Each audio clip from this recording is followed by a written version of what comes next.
Okay, so it's time for the 3080 to play this game. I had some trouble getting this game to work on my 3080 when it's undervolted. So the 3080 when it's undervolted, it uses like 280 watts while getting like well above 2 gigahertz, like 2 gigahertz point one something in clock speed. But this game specifically, this game, I wouldn't say that it's not optimized. It's not because that. It's, I don't know, something, I'm not sure. It just doesn't want to work with my undervolting of this GPU, because I got the 3090 Ti to be undervolted to 300 megabytes. What am I even saying? 300 watts. And this GPU can be undervolted to like 250 and 200, like 80, 260 watts, because it consumes the same amount of wattage as the 3090. But this game doesn't wanna, doesn't wanna play ball. And the thing is, this game is running at a less VRAM than the other GPUs. So if you have more VRAM on your GPU, it's gonna take advantage of that VRAM. But, and as you can see, this is not really playable. It's like 24 FPS. Well, 24 is playable, but it's like not really a good experience. And it's using less VRAM than any other my GPUs, because it has only 10 gigabytes. And what's good about this game is that not only it's optimized, it's using like a very smart algorithm that if you have like a less than like 12 gigabytes of VRAM, it's like reduces the LODs and it reduces like the texture quality automatically. You do not see it, like you cannot really tell. Sometimes you can tell, like I think 50-50 of the time you can tell, but most of the time when you're like just immersed in this game, like running, like speeding or like something like that, you're not going to be able to tell that the textures are like lower than they should. But one thing is for sure is like the texture quality on the character and her bike and her like animal and stuff like that, they never decrease. It's like on other people, other aliens, other animals, walls, sometimes trees and mountains, they look a little bit flat. They don't really look like as detailed as on a like a 12 gigabyte or more GPU, like 16 gigabyte GPU, like 20 gigabyte GPU. So yeah, that's how it is with this GPU, or like any other GPU that has like less than 12 gigabytes of VRAM. And it's only like doesn't want to go above this game. Like this GPU has 10 gigabyte of VRAM, but the game doesn't want to go above 8.5, I think was the maximum that I saw. So yeah, it doesn't really want to go and max out the GPU VRAM, so it doesn't really go outside of the VRAM, like using its RAM or something like that, and it's gonna start stuttering like hell. So for those people who say that the game is not optimized, the game is very optimized. It's just like it's very demanding. It's not like not optimized, it's very demanding. These games right now, they use technologies that GPUs cannot really run efficiently, or like run as good as older games, if you know what I mean. Okay, so now with DLSS quality, let me just go through the settings first. I did not go through the settings when I opened the video. I just kept talking. The settings are like 4K right now. DLSS quality and the graphical settings are set to high without any RTXDI or something like that. Let me just put like motion blur on 0, to be honest. Okay, no RTXDI, everything on high, and 4K with DLSS quality bumps me from 20s. I was like in high 20s, low 20s. Now it's like 45, like 50s, close to 50s. But the main is gonna stay on a 45, 43 region. And 100% lows are not that far behind when I reset them right now, because I forget to reset them when I changed resolution, when I changed graphical presets. So yeah, this game does not really reduce VRAM usage. It just like keeps using the same amount of VRAM usage, does not reduce it, does not go above it. For some reason, it's like sticking to that like 8.1, 8.5 gigabytes of VRAM. It's not getting any lower or any higher than that. I'm gonna have to park my bike over here and go look for that guy. Not like I have 60s in this area. Outside was like more intensive because there's a lot of vegetation and stuff. So yeah. Okay, now with DLSS on performance, my performance is getting a little bit higher. I'm getting like 70 FPS, and it drops to like low high 60s, but it's like mid and low 70s. And as you can see, the VRAM is still like close to 8.3, so now it's like 8299 megabytes of VRAM. And the performance is actually good on 4K. Well, it's actually like 1080p because there's DLSS performance, but it doesn't really actually perform as 1080p because the DLSS algorithm takes a little bit of GPU power to calculate.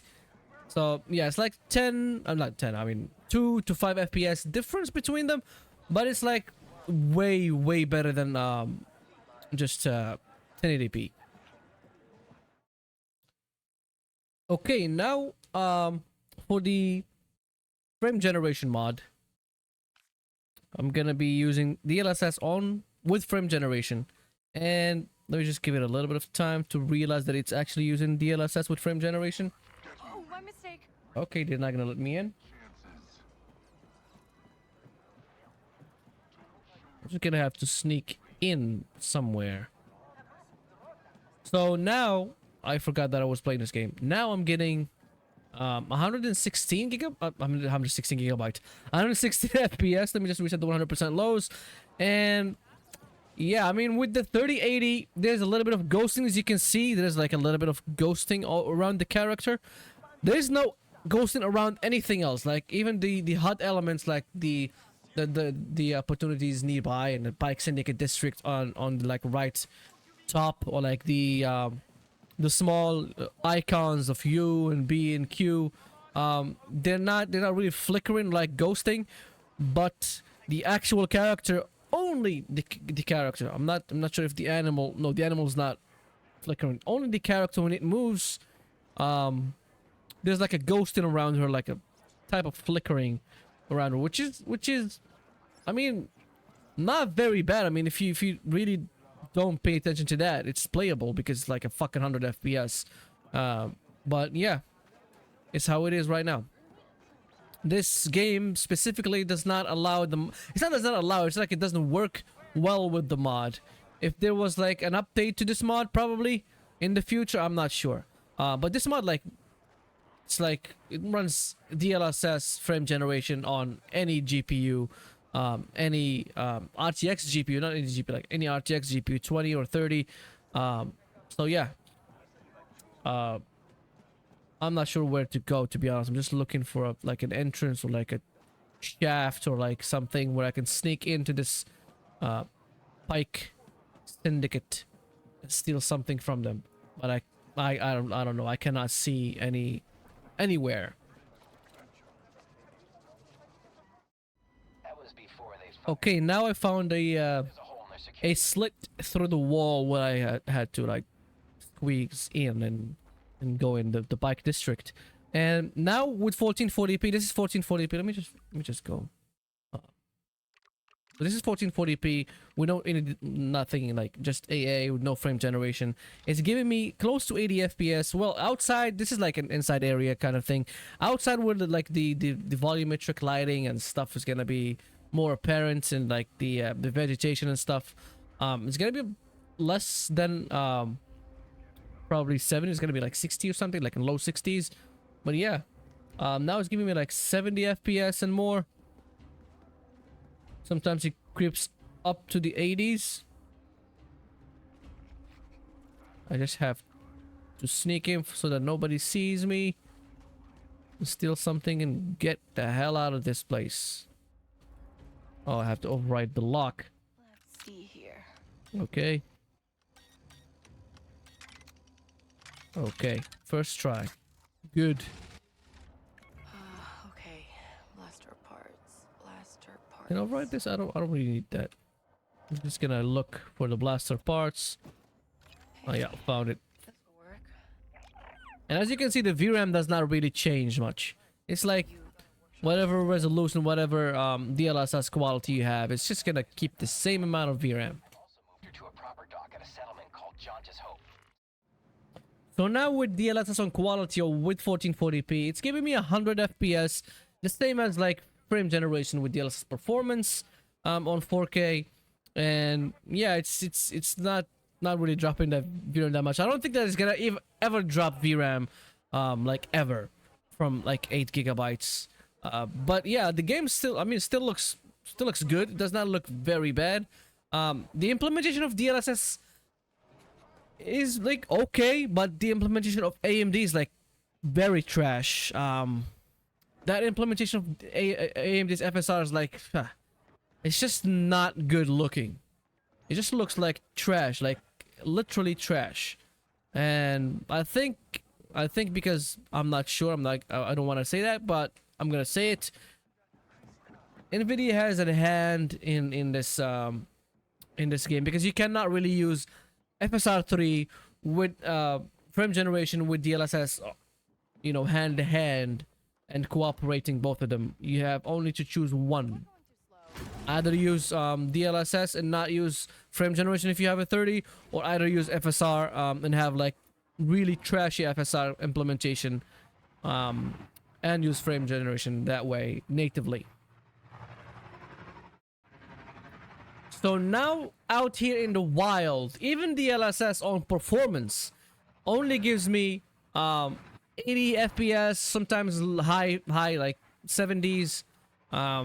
Yeah, because here is actually more intensive than the, you know, the market area that I was in, or like a city or something, because there's like a lot of foliage, a lot of vegetation, and especially if there's like puddles of water.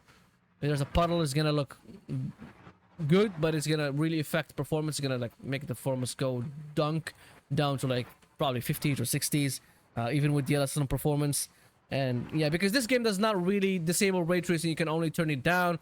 And if you turn it down, it's not like it's gonna give you more performance. It's just gonna give you like a little bit more performance for like a very trashy ray tracing experience. So you might as well like keep it on high, or like at least on medium, to have a little bit of that, you know, eye candy that you're paying for with your GPU, because ray tracing is fucking expensive on the GPU to run.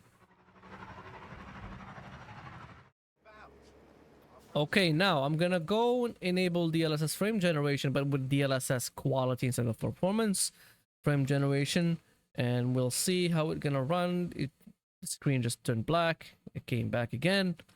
Okay, so it's giving me, you know, even with DLSS on qualities, it went like from 80 FPS with DLSS on performance to 150 FPS with DLSS frame generation and upscaling on quality, which is really, I mean, good. Let me just go back.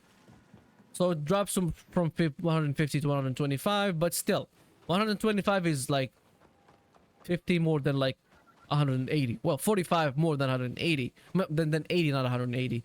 So yes, it's a welcome uplift, because that frame generation is just like magic. It's like, and you can see here with 1440p, there's a little bit of ghosting, but mainly the ghosting affects 4K.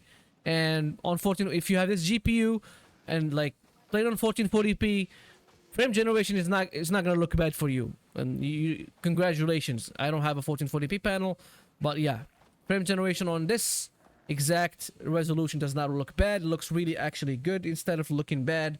So yeah, I think I'm just gonna go with the mission. I'm gonna go through that ship. And the daylight is breaking, so okay. Now how about I go and introduce a little bit of RTXDI. It's gonna be here. I'm gonna go ultra, because medium and high, medium and low, they don't look very different than like not having it on, like off. But high and ultra, they look you know, there's a substantial difference, with ultra being the biggest difference of all. And I'm gonna keep it on ultra. And this is how it runs with DLSS on quality, frame generation on top, and RTXDI. Now the flickering, as you can see, the ghosting and flickering of the character is like intensified for some reason. And yeah, it's not really good. I mean, it feels not responsive. I'm not gonna lie to you, it doesn't feel responsive. It feels like, oh, now it's 40 FPS. Even with all that stuff on 1440p. Yeah, this GPU was not meant for that RTXDI, to be honest. or like that RTXDI was not meant for this GPU. It's like was meant for like 40 series, like 4080 and up. Not even the 4070 can do this RTXDI, because it's a level of path tracing. And like in the like when they introduced it, like they said it doesn't really cost as much GPU power, but it costs as much as the path tracing as well. As like, who are they lying to? Alright guys, I'm gonna try this game on the 3090 Ti and the 4080 Super, and we're gonna see how it runs on those GPUs. Hopefully better on the RTX 3090 Ti, because that's not a very big step up from this GPU. But yeah, we hope for the best. See you in the next video. Ciao.